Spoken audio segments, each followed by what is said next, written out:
so now I'm going to make somewhere to stick my little seedlings. So I'm going to cut my mesh, which is actually quite easy.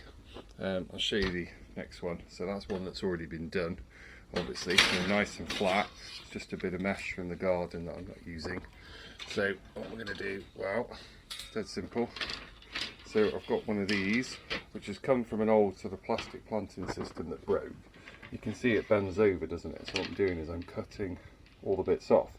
Key bit is gloves, ear protection, full eye protection, because it's an angle grinder. And then the angle grinder, I just work my way along.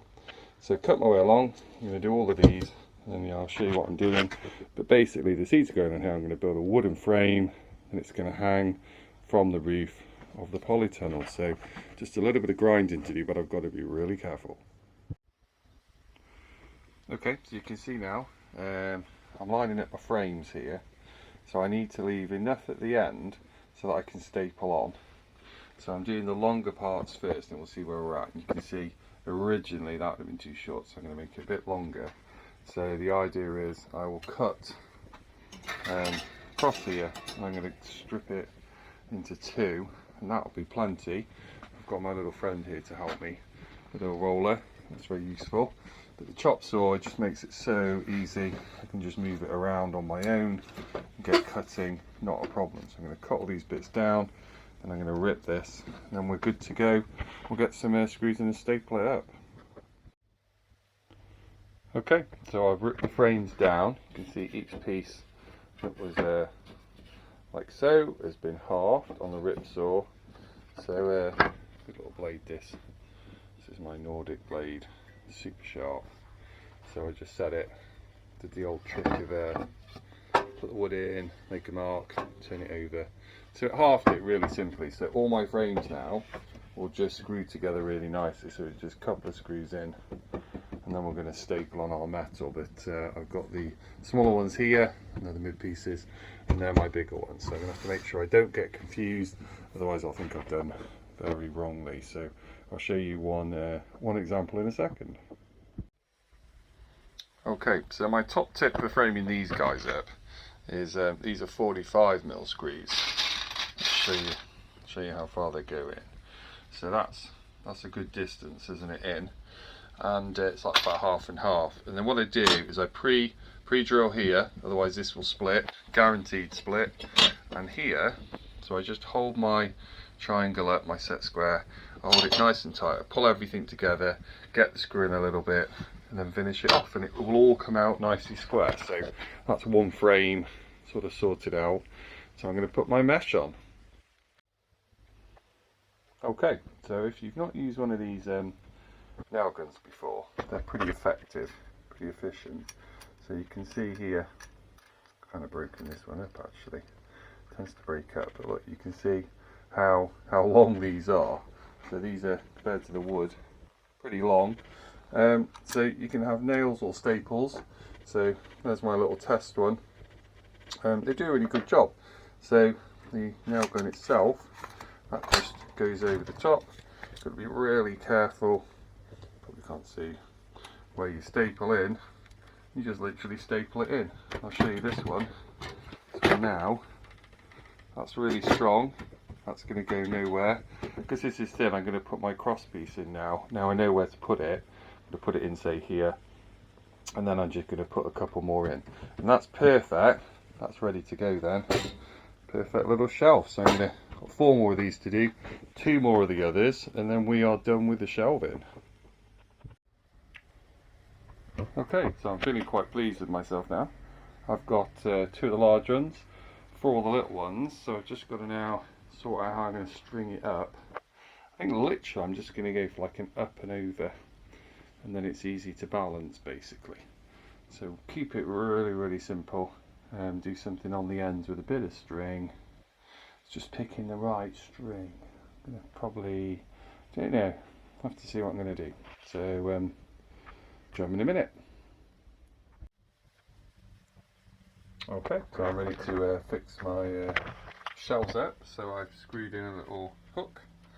Obviously this one, I'm going to put a bit of string in there, and I get in the in the poly, and then these little clips, so you see the idea is that's going to clip onto the frame, so it will go in like that, clip on, so that bit clips onto the metal, and then that bit's suspended on the string.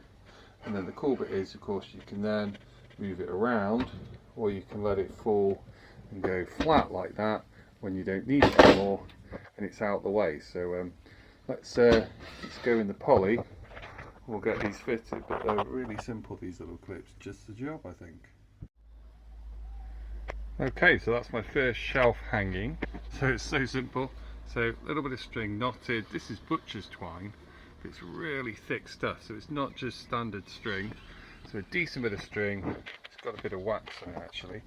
I then wrapped it around a few times and then I've just tied it off. So I'm able to adjust the height, and then the key bit is, so it can go up, you see, with those nice little clips. But the real benefit is, after I've got my seeds there, this can just drop down and it's all out the way, and I'm going to leave it in the greenhouse. I could take it out if I wanted, but it's going to take up no extra room, but it's plenty of place just to put all my plants. And I'm going to get light, so I'm going to go all the way across and all the way across the other side, and that will be perfect. And it will take plenty of weight, so decent amount of weight on it, but it's going to get a little bit more light at the top there. So there we go, that's my first little shelf. I'm going to do the rest now. So I've got all my shelves in place, not all strung up yet. I thought I'd just show you so you can see how cool that'll be. It just literally is. So when they're strung up, they're not in the way. So these are the smaller ones, and then obviously that's the wider one. And if I pull this one up, we can see sort of the difference. So they're really quite small, and they're just enough for a few pots, aren't they, either side, and we're getting maximum light round the top. And they flop down. And technically, if I want, you could put a little catch on, couldn't we? So we could put something in here over time, maybe just to hold it up out the way. So it could either be up or down. Is quite good with gravity. So when I'm starting growing, it's really flexible, isn't it? You can grow what you want. So I'm going to get on with my strings, and then I'll catch up with you later. But this polytunnel is almost ready for growing loads of stuff. Okay, so I thought I'd show you everything all in place. So I'm just giving you an idea really. Obviously no plants, so I can do all my potting up here, and that's going to come out. I've got this little double area for extra heating, germination. I've just put my strawberries here, and just for the time being. You can see at the back, so I've got these lovely little trays. These are really cheap. They're really good though, because they keep the water in. So it's going to keep my water in and it disappears. So there's loads of room there, and it'll take the weight. On this side you see you could get loads of plants growing. So there'll be space there. My tomatoes will come out eventually. And then you've got all these ready as well. And then we have to get some in this ground as well. So because they're really high up, it means there's plenty of space down there. And there's plenty of space up here, so feeling quite chuffed. It's almost time to go to the garden centre and get some compost.